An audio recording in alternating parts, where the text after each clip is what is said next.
Hey there everyone, Andy Cassidy here with Cassidy and Associates Real Estate. Welcome back to the channel. We've got a great video here for you guys today. Going to be taking you in for a look for what a lender looks for when you apply for a loan.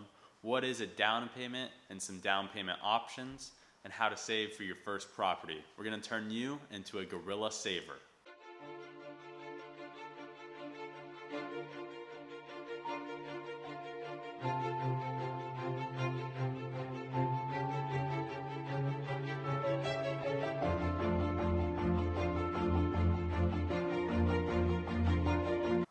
First and foremost, your lender will want to check out your credit report.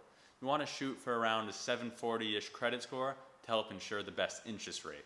If your credit drops too low, your interest rate will go higher, and if your credit is super poor, you might not even secure a loan. After reviewing your credit, the lender will want to see your verification of income. If you're an employee under a company, you can do this through your pay stubs. If you're an independent contractor or have a side gig, this will be through 2 years of your tax returns. This will help ensure for the lender that you do make what you say. Typically, the last thing the lender will want to see is cash reserves. Fortunately for you, if you don't have this spare cash sitting aside in a bank account, they do consider other accounts. This can be in the form of your retirement account, so if you have a Roth IRA or a 401k, they can use this as your cash reserve. And remember, you can always call your lender to see what you will need. Let's switch gears here. We'll start talking about your down payment. So generally speaking, here in San Diego, depending on your loan and the loan type and what loans are available, you'll see a down payment of between 5% and 25%.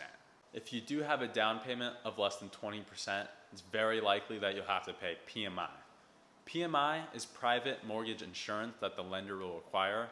This insurance protects the lender if you default on the loan. Unfortunately, this is something that the buyer does pay, but luckily, most lenders typically allow you to get out of this PMI once you have enough equity into that property. Do keep in mind, there are different loan programs if you cannot afford the down payment. For example, there is an FHA loan. This FHA loan for first-time homebuyers has about a 3.5% down payment. There's also the VA loan, and if you qualify for the VA loan, you may not even have to put anything down. And always talk to your lender. Maybe there's a certain program that they have that can benefit you. It's important to understand that when it comes to saving money, it's not like a light switch you can just turn on and off. You need to be consistent and persistent in your approach. I've made a list here of 10 items of many that you can implement right now to help you save money. The first item is ask your employer if they have a 401k match. This means that each dollar your employer matches, whether it's a percentage or dollar for dollar, is putting money into your account. Tip number 2 is auto saving. So what this is each time you get your paycheck or income, an amount or percentage will be directly distributed into your account.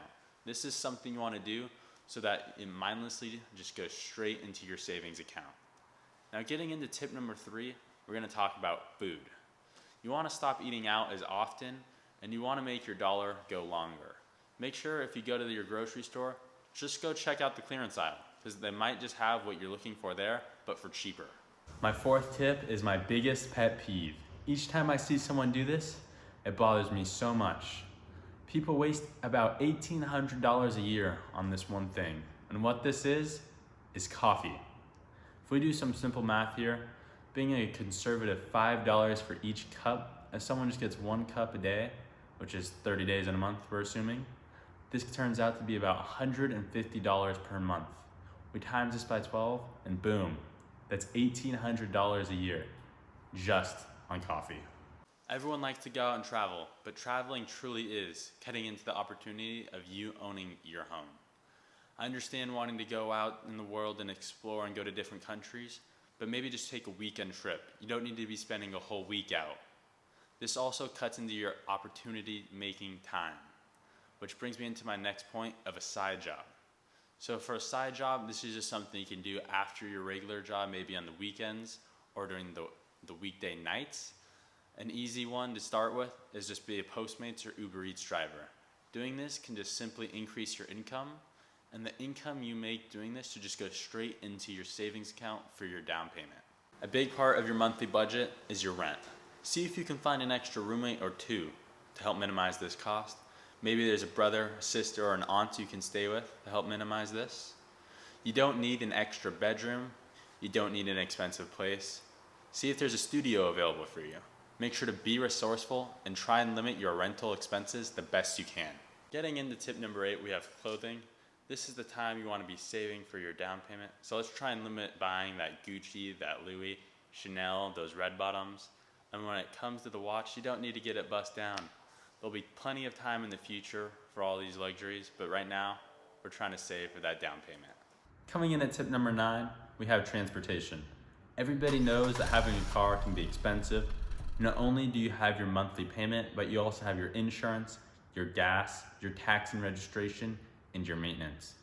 See if it is more cost effective for you to Uber places. If your house is nearby your work, maybe you can walk, take the bus, or bike. Try and be resourceful and figure out how to limit your transportation cost. My final tip for you is when it comes to the weekend, try not to spend too much on entertainment and cocktails.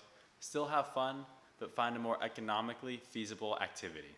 We've covered how to get a loan, what is a down payment, and how to save money to get this down payment. I really want to see you guys succeed, as real estate can be a huge step in your financial future. If you have any questions, leave them in the comments and I will be answering. Thank you guys for watching. Like and subscribe, and I'll see you on Tuesdays and Saturdays.